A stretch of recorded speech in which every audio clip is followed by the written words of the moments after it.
But this is the sort of masochistic death spiral that people on the left can get into. It's like like the left. I mean, I've always said that the left eats its own in a way that the right never does. Right. And we have to find someone who can stand outside that circular firing squad, right?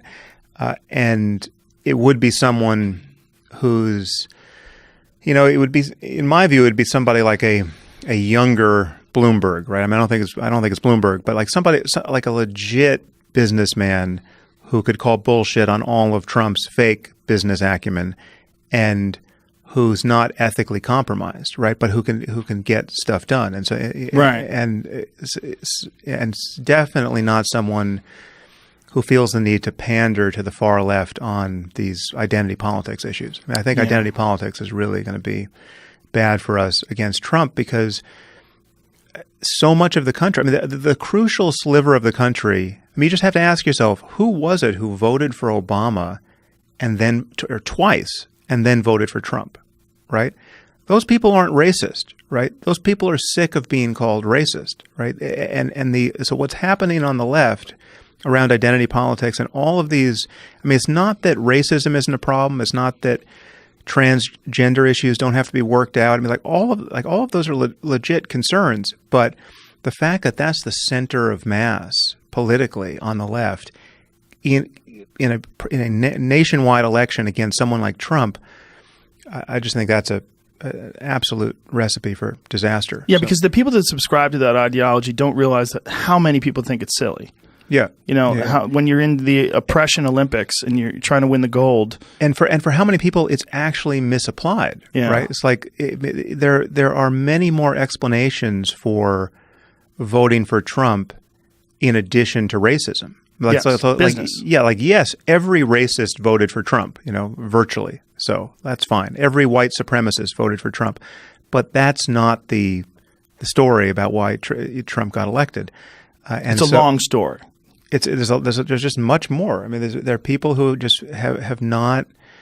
What do you think are not thriving in the current economy? I mean, it's just like you got automation displacing manufacturing jobs. You got the consequences of trade and immigration, and you have legitimate concerns about.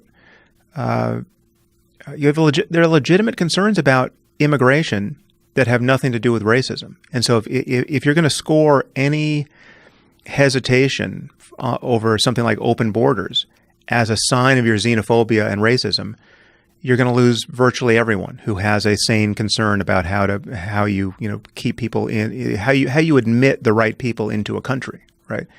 I mean, there are economic concerns and there are social concerns, and and you don't have to be Ben Shapiro to share some of those concerns, right? And I'm not saying Ben Shapiro is a racist. Obviously, I'm saying he's a conservative, and takes a more conservative line on many of these questions than I do.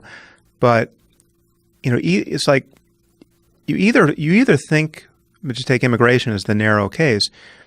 You either think you should be able to know who's coming into the country, or you don't, right? Now, if you think you should just have open borders, there are two problems with that. One is there are many good arguments against that.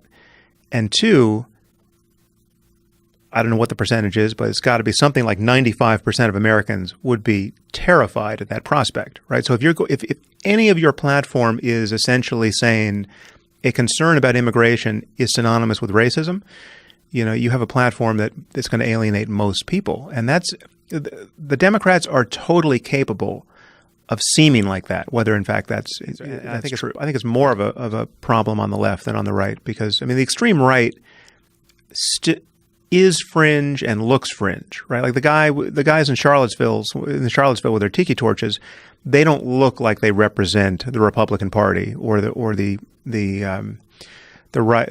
conservatives in any general sense.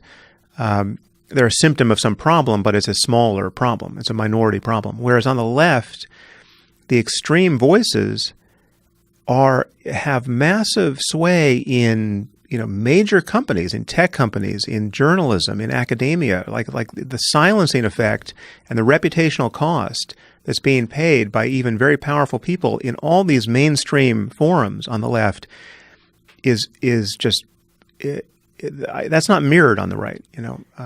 So we're on the left, we're finding it very difficult to even talk about differences between men and women. Right, that there's start with a uterus and then count from there. Right, that is already a taboo conversation to have. And as we said at the beginning in talking about Twitter, that one writer, again, I think her name is Megan Murphy, she got booted for saying men are not women.